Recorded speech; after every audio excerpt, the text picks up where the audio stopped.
va se ramasser des temps. C'est sûr.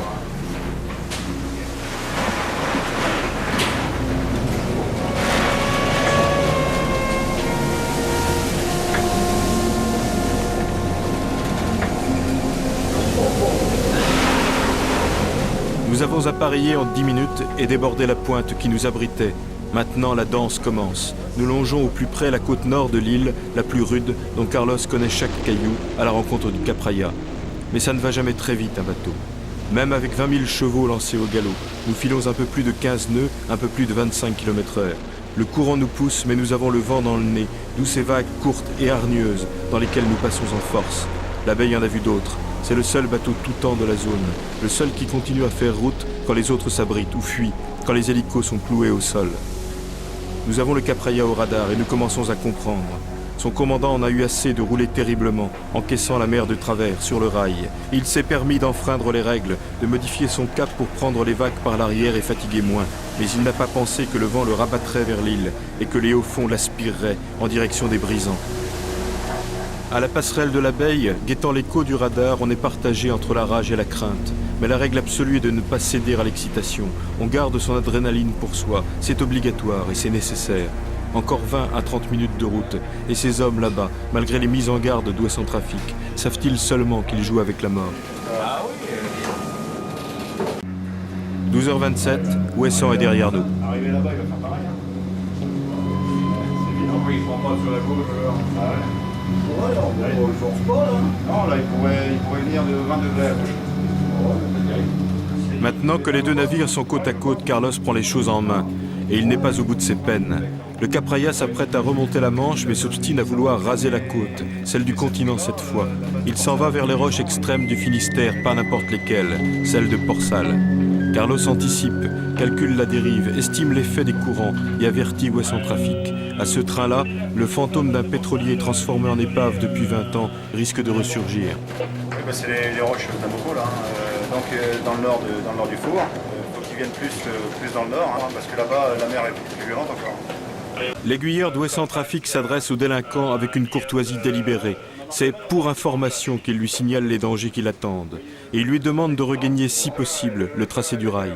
Cette retenue verbale, quand tout le monde aurait envie d'insulter l'irresponsable, est le fruit d'un calcul et d'une expérience. Il est inutile de se défouler. On prend soin de ne pas provoquer chez le commandant du bateau dangereux un réflexe de vanité blessée. La fonction de l'abeille n'est pas de faire la police en mer. Elle consiste à préserver, escorter, sauver. Carlos attend pour conseiller directement son collègue du Capraia que ce dernier ait entendu le message des aiguilleurs de la mer. Mais il a l'oreille dure, le collègue. Il faut lui répéter 2 fois plutôt qu'une que sa route est aberrante et prochainement fatale.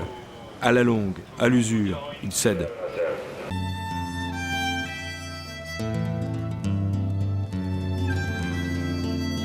Sont partis par un sacré vent du nord. Il y avait le temps qui gelait au dehors. Les larmes, les belles glacées sur les dentelles pour suspendre au jour la vie de leurs amours. Goéland, rendez-nous nos amants.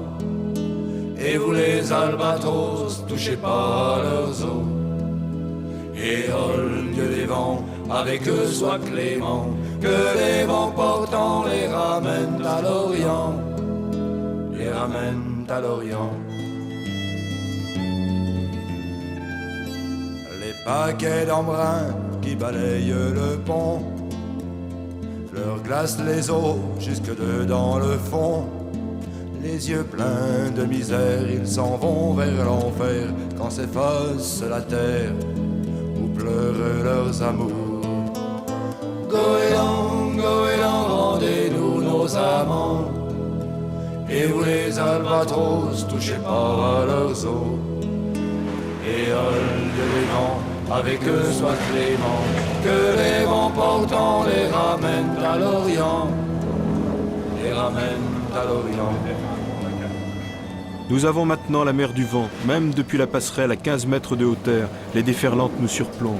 Il ne faut pas croire que les marins sont blasés, on ne perd pas une miette du spectacle.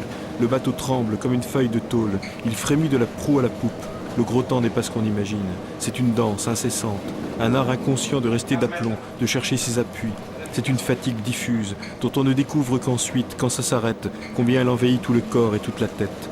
Dans les cabines, on amarre les chaises, on dépose tout à même le sol, et l'on dort dans sa banette, bras et jambes en étoile, calés contre les rebords du lit. Au cours de cette même nuit, nous serons appelés pour une autre escorte.